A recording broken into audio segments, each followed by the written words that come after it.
Okay, very good morning everyone. It's Wednesday the 6th of December.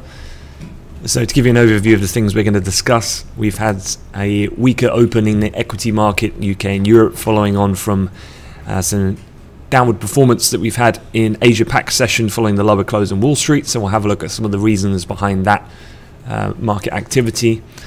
We're then going to have a look at some economic data from overnight. You had some Aussie growth numbers, some German industrial production figures. We'll have a look at the latest on Brexit. And we, of course, will need to look at Bitcoin, because forget 12,000, it's now 12,500. So the show goes on.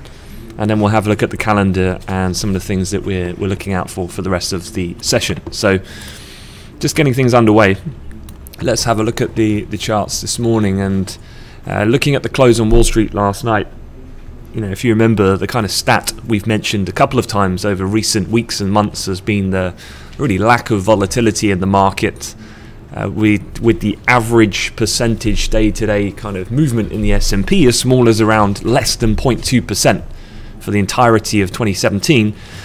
And we're starting to see things just shake up a little bit as we go in towards year end. And so last night at the close, the S&P was down about 0.4, which doesn't sound like a lot, but actually is about double its normal activity in terms of a percentage close. The Dow Jones was down about 0.5%. The Nasdaq was broadly flat. So you're getting a little bit of a rebalancing of some of the weakness and underperformance that had been seen in the FANG and some of the tech names. So having a look, the lower close on Wall Street, again, you need to put it into a bit of perspective here. Looking at the S&P on a slightly longer dated chart, let's not forget that, you know, it was only the recommencement of trade for this week. We're at Wednesday. It was only 2 days ago. We were at all-time highs, and I know we have pulled back from those most elevated levels at 26.65 and a quarter, but ultimately, in comparison to even just the last month or 3 months, you know, from 2,500 up to above 2,650, we are still very high for the year and close proximity to those record levels. So some profit taking here, a little bit of the wind coming out of the sail of the progression of the tax bill that's being discussed. Obviously has now gone through the initial hearings in the House and the Senate, but they still need to come together to reach a compromise before that deal can be done. So I don't think it's anything that would change my mind at this point that this is the beginning of the end, so to speak, of this elevated price action that we've had. But certainly it does provide us with some better opportunity given the market volatility that has picked up since really had that almost flash type crash on the back of that ABC News story about Trump's involvement with the Russians. Then we gapped back up higher with the Senate passage of that bill, and we've just drifted back lower to around those levels. So again, you're looking slightly longer dated, Xing out some of the moves that were seen last Thursday and Friday and the decline so far this week. We're exactly back to where we were this time last week, essentially. So I don't think it's reason to panic just yet in regards to this equity story that's been a real dominant theme for 2017. But looking at some of this weakness then, it filtered through into the Asia Pac session. So just perfectly coordinated with Giles coming back from Hong Kong, the Hong Kong stock market falls to a 2-month low. So I'm sure there's going to be a few angry people in Hong Kong looking for Giles's head, because as he's left, the Hong Kong market fell 2% last night. And the sell-off has continued, because looking at this chart here of the Hang Seng, which is the major stock index in Hong Kong, you can see we've not been at these levels since going back to really late September, October time. So we are seeing a bit of a reversal going on at the moment in the major indices or index in that region. Now, not only that, one of the things that quite a few of the analysts that I've been reading have been pinning on what was another catalyst for the move, not the sole catalyst, but something to be aware of, was South Korea's Samsung Heavy falls by a quarter on a loss forecast. You might not have heard of Samsung Heavy Industries, but they are the world's 3rd biggest shipbuilder. So a significant firm for that sector, and other shipping names have weakened on the back of that, and that was seen as an additional reason for some of the selling in the Kospi, which is the main stock index in South Korea, and consequently added to this negative theme fed through from the lower close on Wall Street. So that company shed more than a quarter of its value last night after announcing plans to raise money in a sale of new shares and flagging operating losses for this year and next.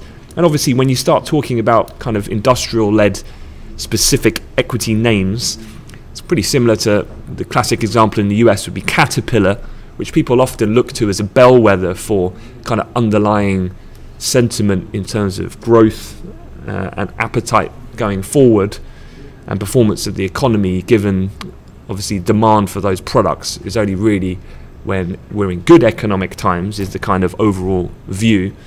Then things like this start to dampen some of that sentiment, and so things also were added to from that side. Finally, just to round off the negativity, if you like, you had Australian GDP, and let me just bring the Aussie into chart, because we were looking at the Aussie yesterday. Now we're looking in the complete opposite direction. So just a quick recap of the story of the Australian dollar in the last 24 hours.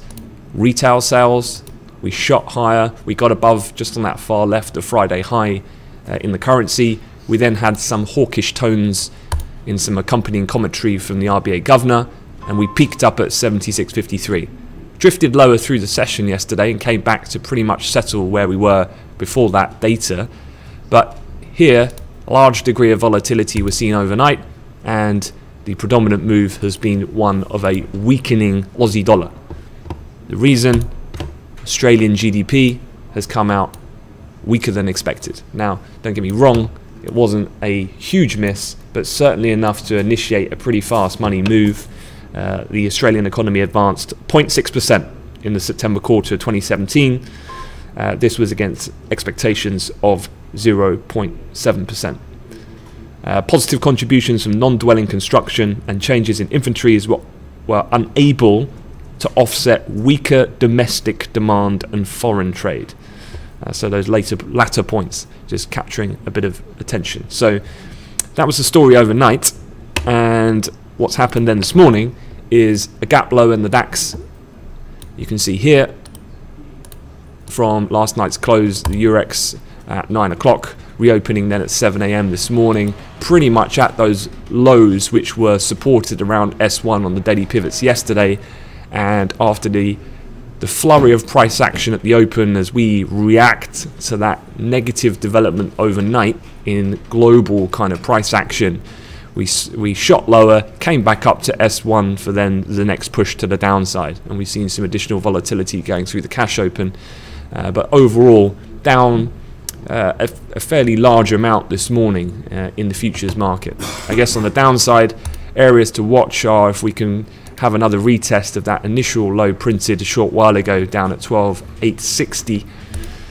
Then key levels to be watching out for are going to be around that double bottom here, which was printed back at the beginning of the month. So these two price points here, but you can see the significance of that run lower that we've just had this morning, because that as well was a level at around that point of significance from November on the 20th, and also some of the lows and consolidation of that initial move in the mid-November dip that we had before the recovery took hold thereafter. So two key levels here in the DAX I'd just be keeping an eye on if this downside price action were to persist. One thing is the market is generally overlooking the German factory orders. We talk about the German factory orders, obviously it comes out every month to month, but the point being is that this data tends to fluctuate quite a lot, and it's not really grabbing much attention at all this morning, because the overwhelming bias is one of the reasons we've just discussed, and the negativity that's created from a sentiment point of view. Looking how that's then factored into the kind of risk assets, if you like, gold has seen a bit of recovery. So we're back up to pivot and taking back some of this very steep fall that we had yesterday. Now, that fall in part technically driven. You can see here these levels here from the 30th, so it would have been last Thursday, Friday, before the ABC News story, not the equity market, which obviously caused a surge in gold prices. So a pretty decent area here got taken out yesterday, and there was quite a few people looking at, which was this. You can see here this blue line is the 200-day moving average. Quite a lot of people were looking at that yesterday. You can see here when it broke that level, that's when you can see the extension of that wick. But what was interesting here was where the price then spiked to before then recovering. As you can see here, identified on this daily continuation chart, this is the 1260.5 level. And if we go back, that's right bang on the low that we printed back on the 6th of October. So pretty much month to month, calendar wise, exactly where we were. So a pretty solid technical level. So you had the break of the DMA, it shot down to that previous point of support. And this morning, given what's developed since the close of Wall Street and overnight, we've clawed back approximately a third of that move and just settled around pivot now to where we are at the moment. Consequently, with gold moving higher, you can expect the Japanese yen to be stronger, so dollar yen lower at the moment, just sitting around its S2 level, the 112 handle in the futures. And then T-notes, as you can see here down at the bottom right, we're trading up about 4 ticks, having just slowly grinded higher overnight, and here we are up at R1 for the moment. Okay, a few other things just to have a look at. Got to talk about the pound, because yesterday it's getting a little bit tricky, because what's happening now is what I would call, in terms of terminology, it's getting a bit messy, a bit noisy, i.e. there's a lot of headline activity coming out. Yesterday it was kind of hinged on, in the morning the FT was reporting that Theresa May was going to have meetings with the DUP leader. Then Arlene Foster's spokesperson came out and said we're not talking because there's nothing to talk about. Then it came about that Theresa May was going to have at least a phone call, and every time there was a little 10-20 pip spike in price action, but nothing that really had any longevity to it. And so what I would suggest is, really, you've just got to be a little bit careful trying to hit quite heavy-handed these little spikes in activity on every headline. What's going to happen is the kind of diminishing effect or impact of these comments until something very large in one direction or another takes place, i.e. let's say Theresa May, I don't know, resigns. It's a possibility. Let's say she gets squeezed out. All of a sudden that pound trade becomes quite compelling, and you're going to see a big spike in price action. The reason why I talk about resign is I don't think that's going to happen. I put extremely low possibility of that, but this was the headlines that are being run this morning. Theresa May facing a new Brexit revolt from, you guessed it, Boris Johnson. It's the most tiring story, I think, of 2017, and it's not just Bojo. He's got his buddy Gove. The two are at it again, looking to just disrupt Theresa May's process, because what the underlying feeling is within the Conservative Party, at least amongst a portion of that political group, is that what's going to happen here is that significant concessions are going to have to be made in regard to the government. This means then that we're going to have a soft Brexit, and obviously a chap like Boris Johnson has kind of pinned his flag to hard Brexit. That was the whole kind of point and the whole push towards the Leave campaign that he was involved in right from the beginning. And so this whole issue of Northern Ireland and how do they settle that is going to be continue to run on for the time being. So the flip side of this, though, and a very interesting point that actually I heard one of the market pundits talking about on Bloomberg TV this morning, was that don't forget that all that needs to be achieved at this point is not a transitional deal. The only thing that needs to be achieved is that they've made progress in talks. Now, obviously, that is very subjective of what you term is progress in talks. So they don't need to have, in actuality, a signed off Northern Ireland border issue solution. All they need to do is have the fact that they've actually made sufficient progress to proceed then on for Europe to have discussions at the EU summit happening on the 14th and 15th of December to talk transitional and then trade talks. So they could, hypothetically, if they can get the DUP on side and start talking in line with Theresa May and appease then some of these more hard-leaning Brexiteers, then we could hypothetically kick the Northern Irish issue down, kick the can down the line. But that is a strategy that will create headache either now or later. Either way, this issue is definitely not going anywhere soon. But what I think could happen is that Theresa May can make such bargaining, if you like, with her own party, with the DUP, to just get it over the line so we can get these talks progressing. If that does happen, at least in the short term, this should be met more favourably by the pound and either keep us supported up at these relatively high levels, or in fact start to initiate a little bit of a short-term rally again. So again, you've just got to be a little bit careful trying to jump in on these headlines. I'd say unless they're particularly clean cut one way or the another, i.e. complete breakdown in talks, or the opposite, a solution is found for the short term and all parties involved are now satisfied and we are now willing to go into talks at the summit and push things forward. So just take things as they come and react, be quite flexible and agile to the situation changing quite quickly. Okay, jumping over to another issue. A couple of you guys talking about it this morning, and that is the break of 12,000 in Bitcoin. So some incredibly volatile price action that we've had since, really, if I put it on a month chart, we broke 10. 10 was a big barrier.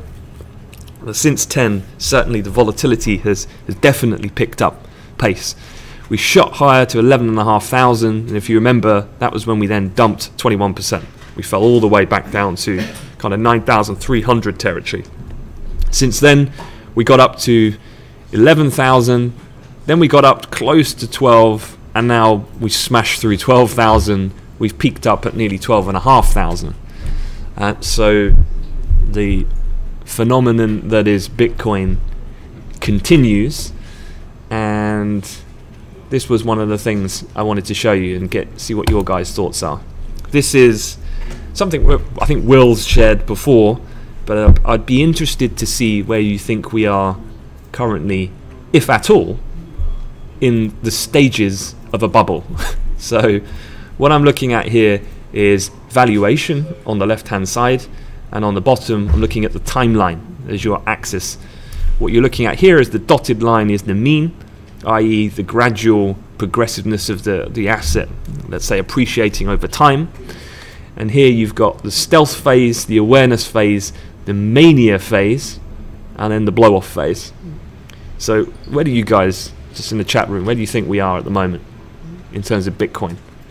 If you were to pick, let's say, along the line, media attention and enthusiasm, I'd say we're certainly either in that or have gone past that in terms of how I see it. I think we're probably even at that point right now. So whether greed has set in and delusion, I don't think we've quite got to the delusional phase yet. Not sure there's been any smart money or investment. Yeah, I mean, one thing to definitely be clear of from a traditional bubble to the Bitcoin bubble is that these two historical phases that have tended to happen in bubbles before is the smart money and then the institutional investors, i.e. those who typically are much more at the forefront of these technological advances, having more privy to information about new developments and so on. This definitely, the industry, as far as the traditional financial community, has been well behind the curve here. I mean, But one of the key things that the market's been talking about with this latest big ramp up we've had through 12,000 is obviously the CME. Not only are they going to bring out futures for Bitcoin, but they've brought it forward by 1 year. They're going to start unveiling that before the end of this year. And so a lot of people are talking about, does the fact that the world's biggest exchange, one of the world's biggest global exchanges, does that legitimize Bitcoin? And therefore, does that then take this what some deem a bubble into reality as to a more legitimate market? So a couple of you talking about delusional greed, you see it as at the moment. Yeah, just interesting to see where we are and whether or not this will happen. But I would say the one thing it is with Bitcoin, when this futures activity does commence, I think one of the things is I would just be very mindful of very extreme possibilities of volatility when that does commence. In what direction? Who's to say? But what I would say is that, you know, when futures markets get underway, you want to be realistic with managing your risk if you are in a position within this type of cryptocurrency. All right, looking at the week ahead, or the day ahead I should say, this morning things are pretty quiet. So other than this initial reaction to the risk off move, it looks like things have started to settle down a little bit. So really we're looking further forward into the afternoon. You've got the ADP national employment figure. This obviously the front run into non-farm payrolls, which we'll get on Friday. You've got the Bank of Canada rate decision. That's always interesting for the CAD currency because they'll release their monetary policy report alongside their actual rate decision. Rates there not expected to change, so to be maintained at 1%. And then we're looking out for the crude oil inventories as well. In terms of the build up to non-farm payrolls, you had the ISM non-manufacturing yesterday. The employment constituent was a little bit weak, so that will be taken and factored into formulating expectations for NFP. In terms of ADP, what you had last month, if you like, was 235,000. That was quite a bit higher than expected, and a very firm bounce on the weather-impeded September reading, which obviously was hurt by Harvey and Irma and the hurricanes of that particular point in time. So the expectation for ADP is currently 185, NFP is 199 at the moment. And then for the crude oil inventories, just to quickly recap with you, we had the API numbers last night. In terms of market reaction in the crude, or the price of WTI crude futures, let me just highlight it for you and you can see here. So a little bit of volatility, as is always the case, and then ultimately we drifted a little lower. So looking at the numbers, you had a crude drawdown of 5.48 million. That's pretty much double of what was expected, so that would be a bullish catalyst. Cushing was a drawdown of nearly 2 million, but that was not as large a drawdown as expected. But check this out, gasoline, a build of 9.196 million. Biggest build since Jan of 2016. Distillates, a build of 4.259 million, the biggest build since July of 2017. So a massive gasoline build, distillates and Cushing not deep as draw as expected, outweighing easily that initial headline print of the crude, specifically down nearly 5.5 million. So in summary, it was more bearish than bullish. And so just keeping an eye on the price activity. Oil just looking a little heavy here as we're talking, coming back down to retest the initial Asia Pac low. That would be 57.31. I would say probably S ahead of the figures later, which will come at the usual time at 3:30. Then really you're looking down towards 57.07, which is the S1 level, which is pretty much lining up with the technical low from yesterday's price activity, with the $57 handle just beneath. Okay, that's it. So come out to 9 o'clock. I'll let you get on with your day. Any questions, let me know. Otherwise, have a good one. Thank you very much.